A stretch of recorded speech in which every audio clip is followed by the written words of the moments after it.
हाँ तो बच्चों, आज हम फिर से आ गए हैं आपको कक्षा 10 का मैथ पढ़ाने के लिए। आज हम पढ़ने वाले हैं प्रश्नावली 1.3 का तीसरा क्वेश्चन, और ये हमारा 7वां लेक्चर होगा इस चैप्टर का। तो देखिए हमारा क्वेश्चन क्या करा, हमारा क्वेश्चन करा कि सिद्ध कीजिए कि निम्नलिखित संख्याएं अपरिमेय है, यानी हमें इन सभी संख्याओं को सिद्ध करना कि ये सभी क्या है, अपरिमेय है। चलिए पहला सोल्व करते हैं। देखिए दिया हमारे पास 1/2 में 2। सबसे पहले हम क्या करेंगे, मान लेंगे कि यह संख्या क्या है, एक परिमेय संख्या है। ठीक है, देखेंगे हम माना कड़ी में 1/2 एक परिमेय संख्या है। ठीक है, जहां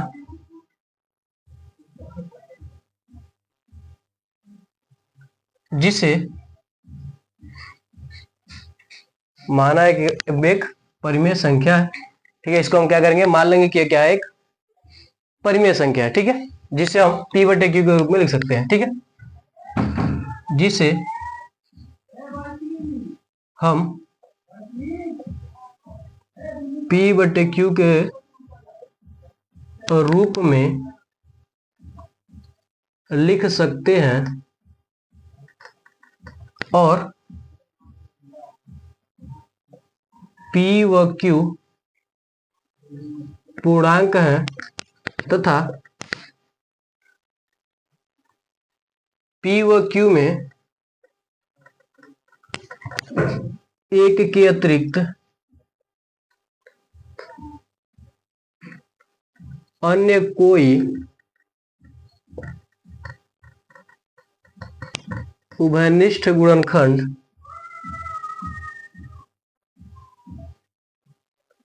नहीं है, उभयनिष्ठ गुणनखंड नहीं है, तथा q is not equal to 0 है। ठीक है, हम क्या करेंगे, मान लेंगे कि एक कड़ी में 1/2 क्या है, सॉरी 1/2 क्या है, एक परिमेय संख्या है, जिसे हम p/q के रूप में लिख सकते हैं, जहां p व q क्या होगा, पूर्णांक होगा, और p व q में एक के अतिरिक्त अन्य कोई उभयनिष्ठ गुणनफल नहीं होगा, यानी अन्य कोई उभयनिष्ठ गुणनखंड नहीं होगा, और साथ ही में q 0 के बराबर भी नहीं होगा। ठीक है, तो हमने क्या माना है कि 1/2 में 2 क्या है, परिमेय संख्या, इसलिए हम क्या कर सकते हैं, इसे p/q के रूप में लिख सकते हैं। ठीक है, तो देखिए क्या होगा, इसका गुणा यहाँ कर देंगे, इसका गुणा हम क्या करेंगे, इधर कर देंगे, तो क्या हो जाएगा, q इज इक्वल टू क्या हो जाएगा हमारे पास, कड़ी में 2p हो जाएगा। दोनों पक्षों का जब हम वर्ग कर देंगे, देखिए इसका गुणा यहाँ पर हो जाएगा, इसका गुणा यहाँ पर, तो 1 का गुणा q में होगा तो q हो जाएगा, और 2 का कड़ी में 2 का गुणा p के साथ होगा तो क्या हो जाएगा, कड़ी में 2 इंटू क्या हो जाएगा, p। अब दोनों का जब हम स्क्वायर करेंगे तो क्या हो जाएगा, q स्क्वायर, यहाँ पर क्या हो जाएगा, 2 इंटू p स्क्वायर हो जाएगा। स्क्वायर क्या करेगा, कड़ी को कैंसिल कर देगा। ठीक है, अब आप यहाँ पर देखिए, हम लिख सकते हैं, इसको हम क्या कर सकते हैं, समीकरण 1 बना सकते हैं। यहां 2q स्क्वायर को विभाजित कर रहा है, ठीक है, लिखेंगे हम, इसलिए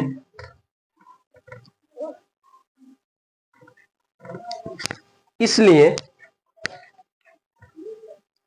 2q को भी विभाजित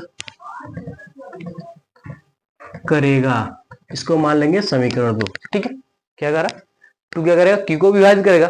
ठीक है, क्योंकि q स्क्वायर को विभाजित कर रहा है, इसलिए क्या करेगा, q को भी क्या करेगा, विभाजित करेगा। ठीक है, अब देखिए, अब क्या करेंगे, माना q इज इक्वल टू क्या हमारे पास, q is equal to 2k है। ठीक है, q इज इक्वल टू क्या हमारे पास, 2k है, यानी 2k है, तो ठीक है, q का यह मान यहां पर लिख सकते हैं। अब q का यह मान समीकरण 1 में रखने पर, ठीक है, जब हम क्या करें, 1 में रख रहे हैं तो क्या हो जाएगा हमारे पास 2, देखिए क्या हो जाएगा, देखिए क्योंकि यहाँ पर रखेंगे तो यहाँ पर क्या, 2k का स्क्वायर, यानी क्या हो जाएगा हमारे पास 2k का स्क्वायर बराबर, इधर क्या हो जाएगा हमारे पास 2p स्क्वायर, यानी इसको लिख सकते हैं 2 इंटू 2 के स्क्वायर बराबर 2p स्क्वायर। ठीक है, तो 2 से 2 कैंसिल हो जाएगा, यानी क्या हो जाएगा हमारे पास 2k² इज इक्वल टू क्या हो जाएगा p²। ठीक है, यहां पर आपको क्या दिखाई दे रहा है, यहां पर आपको दिखाई दे रहा है कि जो 2 है वो p² को क्या कर रहा है, विभाजित कर रहा है। ठीक है, 2 p² को विभाजित कर रहा है, विभाजित कर रहा है, इसलिए 2p को भी विभाजित करेगा, p को भी विभाजित करेगा। ठीक है, p को भी क्या करेगा, विभाजित करेगा। समीकरण, इसको हम क्या करेंगे, मान लेंगे हम समीकरण 3 मान लेंगे। समीकरण 2 व 3 से, समीकरण 2 व 3 से p व, समीकरण 2 व 3 से 2 p व q को, q का एक उभयनिष्ठ गुणनखंड है, उभयनिष्ठ गुणनखंड, यानी विभाजित करेगा, यानी क्या करेगा, यानी p व q दोनों दो ही एक ही संख्या है, यानी क्या होगा, इसका उभयनिष्ठ गुणनखंड हो जाएगा, जो कि हमारी कल्पना के विपरीत है, जो कि हमारी कल्पना के विपरीत है कि p व q का एक के अतिरिक्त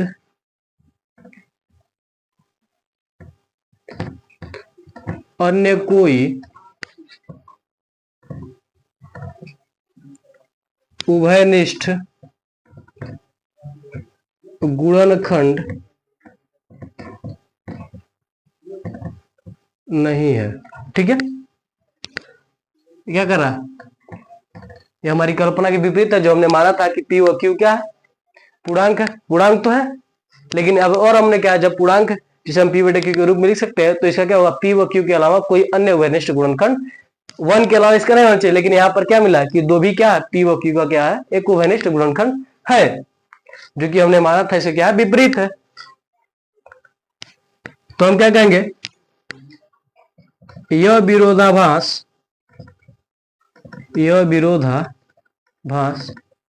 हमारी त्रुटिपूर्ण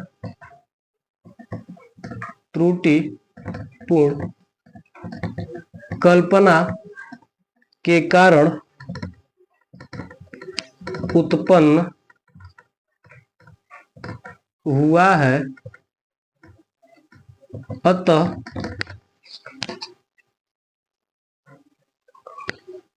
अतः 1/2 एक अपरिमेय संख्या है, एक अपरिमेय संख्या है। यह क्या करना होगा, आपको लिखना पड़ेगा, इतना आपको, इतनी चीजें आपको लिखनी पड़ेंगी। ठीक है, अब ये मत सोचिए कि सवाल लगाना, इसमें लिखना ही लिखना। ठीक है, सबसे पहले देखिए, जो भी संख्या दिया रहे आप उसको क्या करेंगे, मान लेंगे कि इसे हम क्या करेंगे, p बटे q के रूप में लिख सकते हैं। ठीक है, अब जब आप p बटे q के रूप में लिख सकते हैं, तो आप क्या करेंगे, पक्षांतर कर देंगे। ठीक है, यानी कड़ी में 2 को एक साइड और किसी और संख्या को क्या करेंगे हम एक साइड, तो अब दोनों का हम क्या करेंगे, स्क्वायर कर देंगे। तो स्क्वायर कर देंगे, जो भी कड़ी में संख्या रहेगा, ठीक है, जो भी संख्या क्या रहेगा, कड़ी में रहेगा, ठीक है, वो क्या होगा, कड़ी सट जाएगा, यानी वो संख्या जो उसके बराबर वाली संख्या उसको क्या करेगा, विभाजित करेगा। ठीक है, इसी प्रकार से अब आगे बढ़ जाएंगे, फिर अगले वाले को क्या करेंगे, जो हमारे अलग संख्या रहेगा, एक संख्या रहेगा जिसका स्क्वायर रहेगा, उसको हम क्या करेंगे, वो जो अगर कड़ी में जो भी रहेगा उसको, और एक और संख्या ले लेंगे, उसको के को ले लेंगे। ठीक है, उसको हम क्या करेंगे, मान लेंगे, आपके कई पर कुछ और भी मान सकते हैं। ठीक है, अब उसको हम क्या करेंगे, लिखेंगे।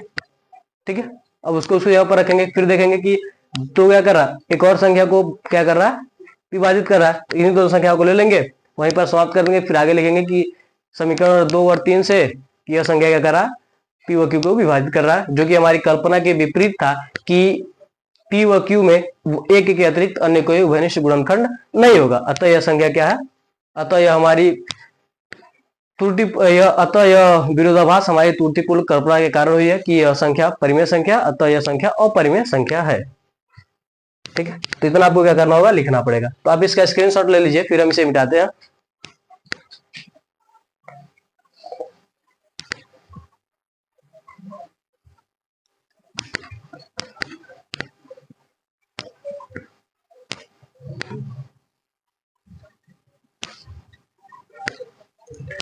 अगला क्वेश्चन देखिए दूसरा, इसको मिटाते हैं। ठीक है, इसको हम क्या करेंगे, मान लेंगे, माना 7 कड़ी में 5 एक परिमेय संख्या है।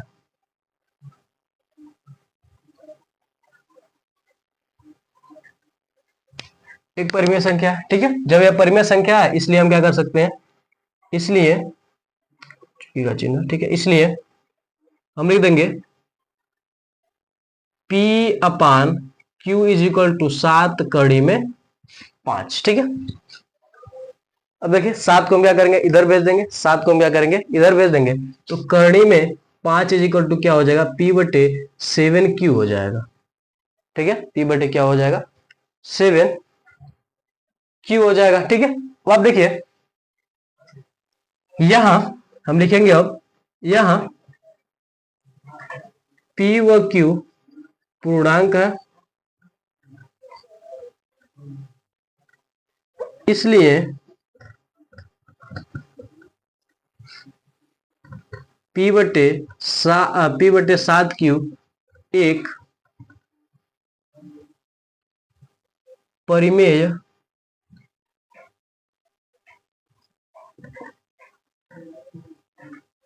संख्या है।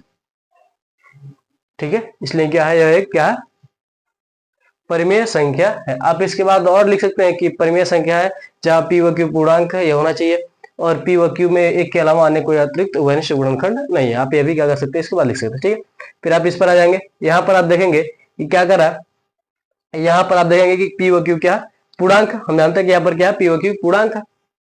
ठीक है, आप परिमेय संख्या तो जाहिर सी बात है P व Q क्या होगा, पूर्णांक होगा। ठीक है, इसलिए हम लिखेंगे P बटे Q क्या है, एक परिमेय संख्या है। ठीक है, ये क्या है, परिमेय संख्या है, परंतु हम जानते हैं कि कड़ी में 5 एक अपरिमेय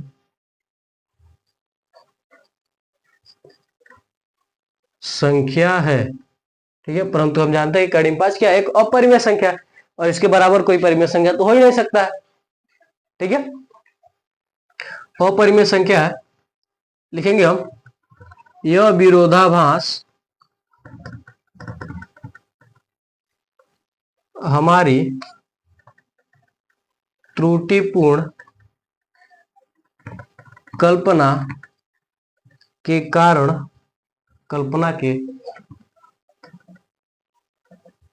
कारण उत्पन्न हुई है कि 7 कड़ी में 5 एक परिमेय संख्या है, अतः 7 कड़ी में 5 एक अपरिमेय संख्या है।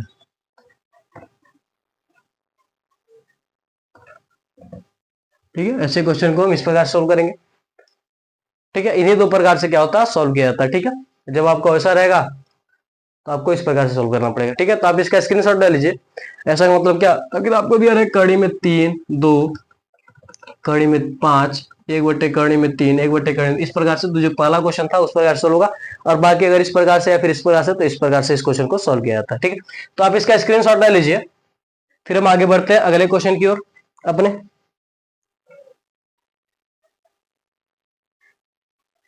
तो आपने स्क्रीनशॉट ले लिया होगा, तो हम इसे मिटा देते हैं। ठीक है, इतना आपको लिखना पड़ेगा।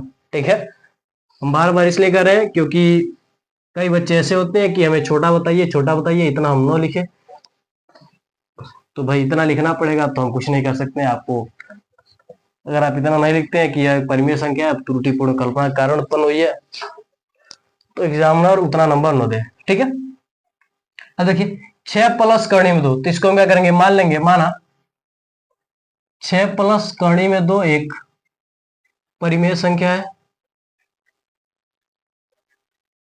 इसलिए 6 प्लस करनी में 2 बराबर क्या हो जाएगा, P बटे Q। आप लिख सकते हैं P व Q पूर्णांक है तथा P व Q में 1 के अतिरिक्त अन्य कोई उभयनिष्ठ गुणनखंड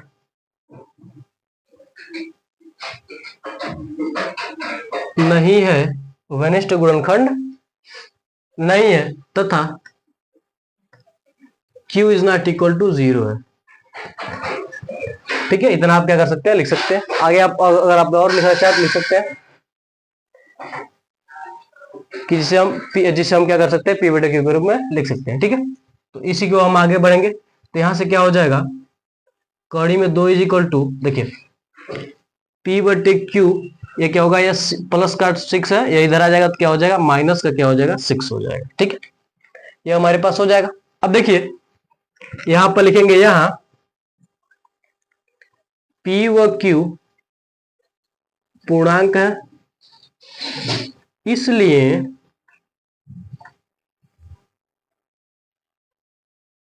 P बटे Q माइनस 6 एक परिमेय संख्या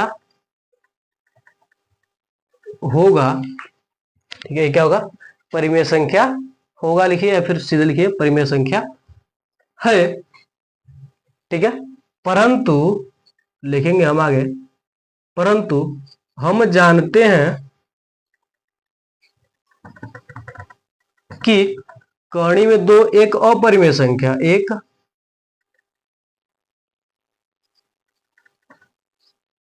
अपरिमेय संख्या है, कड़ी में क्या है, एक अपरिमेय संख्या है। ठीक है, यह आगे लिखेंगे हम, यह विरोधाभास, यह विरोधाभास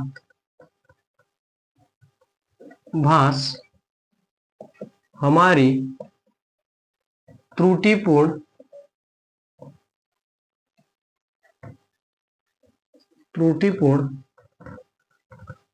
कल्पना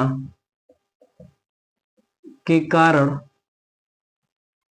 उत्पन्न हुई है कि 6 प्लस कड़ी में 2 एक परिमेय संख्या है, 6 प्लस कड़ी में 2 एक क्या है, परिमेय संख्या है। अतः हम लिखेंगे 6 प्लस कड़ी में 2 एक अपरिमेय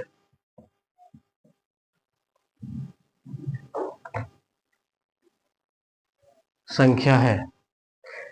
कड़ी में 6 प्लस कड़ी में 2 क्या है, एक अपरिमेय संख्या। तो इस प्रकार से क्या करेंगे, आप इस क्वेश्चन को भी सोल्व कर पाएंगे। ठीक है,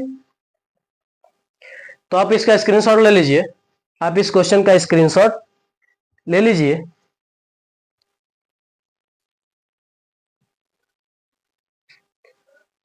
तो अगर ये वीडियो आपको अच्छा लगा हो तो आप हमारे वीडियो को लाइक करके अपने दोस्तों में शेयर कर दीजिए और हमारे चैनल को सब्सक्राइब करके बेल आइकन को जरूर दबा लीजिए ताकि हमारा कोई भी वीडियो आप तक तुरंत ही पहुंचे।